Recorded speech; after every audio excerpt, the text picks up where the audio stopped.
But let's give you an update from Mbalenhle Mthethwa in terms of how we're looking and what possible disruptions could happen. Mbalenhle, good morning. So back to you once again, just to take a look, because we are now seeing some of the leaders arriving and we are expecting some of the disruptions to come into play as far as road closures are concerned, where those delegations will be moving.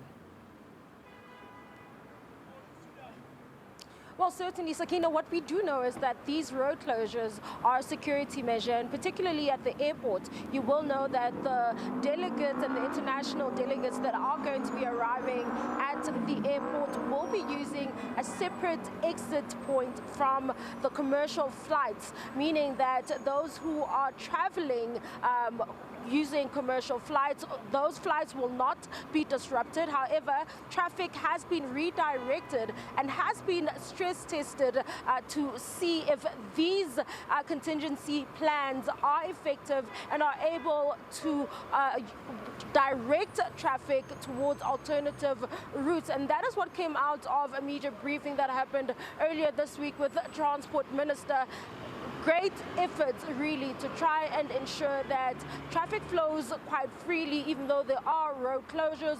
Alternative roads have been made available in all three metros, the city of Johannesburg, city of Ekurhuleni, as well as the city of Tshwane. Here in Sandton, traffic seems to be flowing quite usually and normally, you know, but I would say that there is actually quite less traffic than we saw yesterday, and it would seem we might come to the conclusion or speculate that maybe people have chosen or opted to work from home, given that, you know, there are those road closures, and in order to avoid traffic volumes coming in and out of the Sandton Centre, that might be an alternative for those working in the corporate buildings or in and around here. But what I need to really stress again is the security and the fact that there's a high police presence here in Sandton. Again,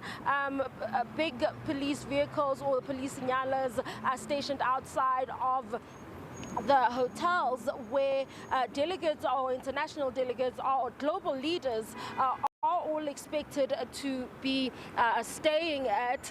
And as you can see, that is the traffic volumes. Those are the traffic volumes, seemingly quite controlled at the moment. We are still watching the space, and as you can see on the other side of the road, that police signal stationed outside of that hotel where we saw police escorts yesterday. But for now, we are still watching what is happening, and we will be inside the Gautrain very soon, possibly in our next crossing. It's back to you in studio. And thank you so much, Mbalenhle Mthethwa, there in Sandton, and that, of course, Africa's richest square mile, and seemingly quieter than usual this morning. And I suppose people are taking heed of the road closures and, of course, the disruption to traffic that will be taking place all this weekend.